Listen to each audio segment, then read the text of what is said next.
I just bought the WORX Hydroshot pressure washer to see whether it's really as good as the reviews say. Now, recently on the channel, you see me test battery-powered pressure washers from the likes of Lidl, Aldi and Temu, and let's be honest, they've all been below average. So I thought, why not ask you, the viewers, which I should get next? And it turns out this one had more votes than anything else. So today we're going to see how it will perform up against a dirty car, but before we do, let's take a look at everything that comes in the box. So this is the WORX Hydroshot WG620E. Now straight away you'll notice it's not a full-size pressure washer, it's actually cordless, which means it can run on a 20-volt battery and it can pull water from a bucket using a hose. I made the decision to take the plunge and purchase one of these last week. Now I have been eyeing it up for quite a while, but then I saw on Amazon they had a bit of a discount going on, so I thought I just couldn't resist.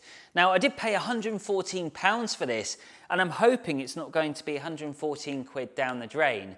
Mind you, when you look at the reviews, it's got 94% positive feedback and it's been rated 4.5 out of 5 stars. Mind you, based on my last 3 experiences with battery-powered pressure washers, I won't get too excited because I did read the comments and a lot of you were saying that I was being awfully harsh. But you can't exactly blame me for being harsh because 2 out of the 3 that I tested actually blew up. Looking at the specs, WORX says it produces up to 24 bar pressure and a flow rate around 120 litres per hour. To put that into perspective, a corded Karcher K2 has a maximum bar pressure of 110 and a flow rate of 360 litres per hour. So we're running a lot lower than an entry-level pressure washer. Now it doesn't sound too great if I'm honest, but what it lacks in pressure, it definitely makes up for in versatility.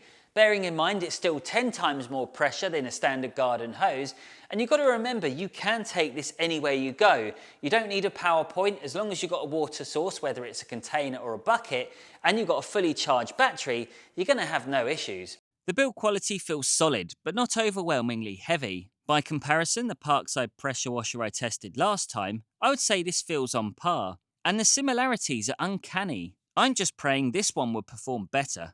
Now, according to some of the reviews I've seen, the battery life can get anywhere from 15 to 20 minutes, and it takes about an hour to get a full charge out of it. In terms of accessories, I think we're spoilt for choice. I got a collapsible bucket, a brush, a chemical cannon. This isn't a foam cannon, although it looks like one.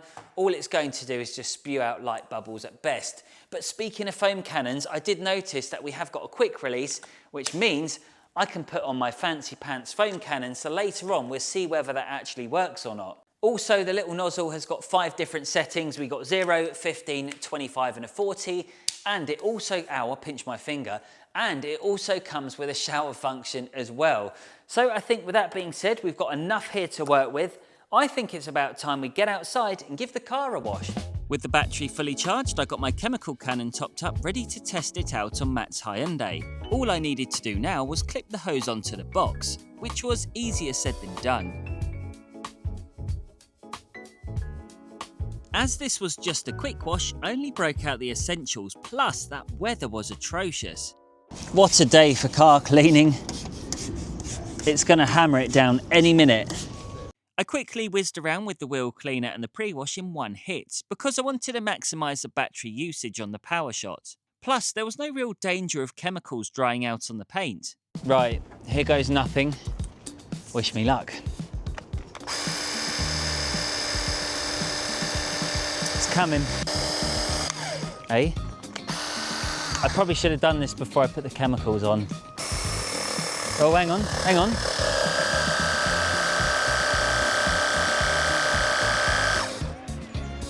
Is that it? It's a bit better. Not much, but it's still better. One thing I did was switch the nozzle from 25 degrees down to 15. That gives it more impact, which makes it feel stronger and more powerful. In terms of cleaning power, 15 degrees was the best solution for this machine. On a corded pressure washer, I can't say that would be the one nozzle that I would use, but considering we only have 24 bar to play with, it's not going to do any more harm. Thankfully, the chemicals did the hard work. However, there was one issue which was getting annoying. It fell out again. It's that ball float, it's so light. The problem is, the clip doesn't go onto my magic box, so unfortunately, it just wants to come out. I definitely picked the wrong day to do this because the weather was causing all sorts of problems for me. There's so many petals dropping on the car after I'm trying to rinse it. It's definitely not helping. I need to be quick and I just don't have the power, the pressure, or the flow rate to get this done. This is a nightmare. This scenario made me realise how much I missed the power of the corded pressure washer, but there was no way I was going to give up. I know some of you in the comments have asked before whether you can use a pro foam cannon on machines like this, and the answer is technically yes, but no, not really. Well, not if you want proper foam. It does still work as a way to distribute whatever chemical it is you're using, but it won't be the same experience as a pressure washer with a better flow rate. Now it was time to try the dedicated chemical cannon, which again did the same thing. As a tool for getting something on the vehicle to assist with the clean, you can't argue, it does work. It's just the experience that feels a bit underwhelming. But perhaps we should look at this in a different light, because it's still offering a solution for people who have no other suitable option. And soon we'll see how much water we've actually used, because I can guarantee it will still be a lot less than a garden hose. We're just going to do a quick battery check, so we've still got 2 lights left, so it's looking good. Granted, this ain't perfect by any means, but at least we're going to be able to get it finished. I'm highly confident we can wash the entire car without this battery dying. Another good thing to note was the pressure washer managed to froth up the bucket for some nice suds.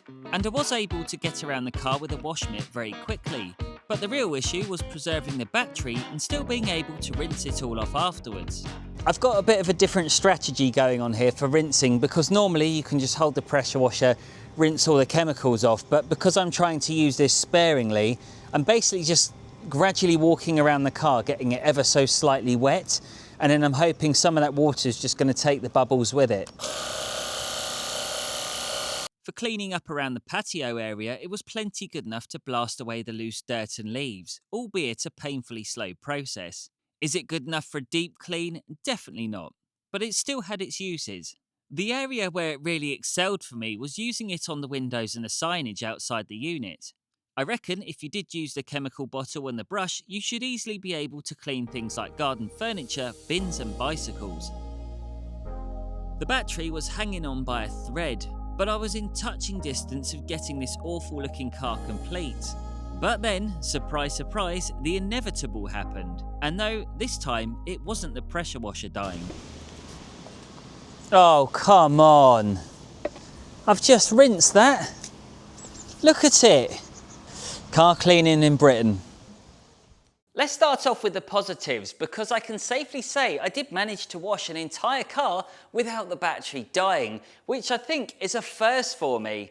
But what I did like about the battery was you could check it whilst you're working away, and at least you had very close to accurate readings on how much you had left. So it gave me enough confidence to wash the entire car without the fear of it conking out. I also like the wide range of accessories that came with it, and another plus point for me was you could connect it to an outside tap. So if you did have running water but you didn't have a power point, at least you could still work around that problem. The only issue that I found with it was, I don't know whether it was my tap adapter or whether it was the Hydroshot, but every time I was clicking it on, it kept popping off. So the only way that I got around it was by holding the trigger in and then putting the tap on at the same time, and it seemed to have solved all my problems. Other than that, I mean, I think it was pretty good. So that's the pros. What about the cons? Well, it's weak. I mean, it's incredibly weak.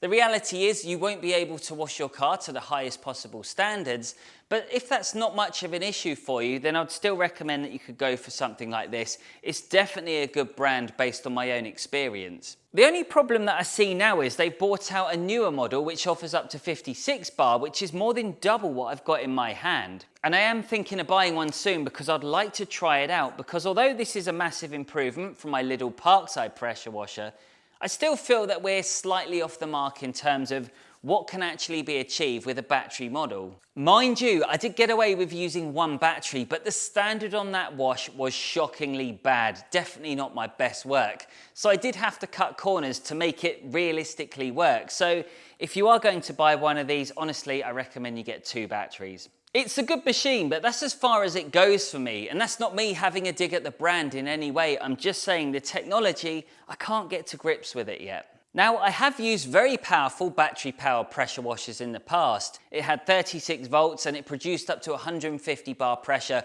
Honestly, that was the best thing I've ever used, and I can't really remember anything that comes close in terms of battery-powered pressure washers. The only downside was the £1,500 price tag attached to it.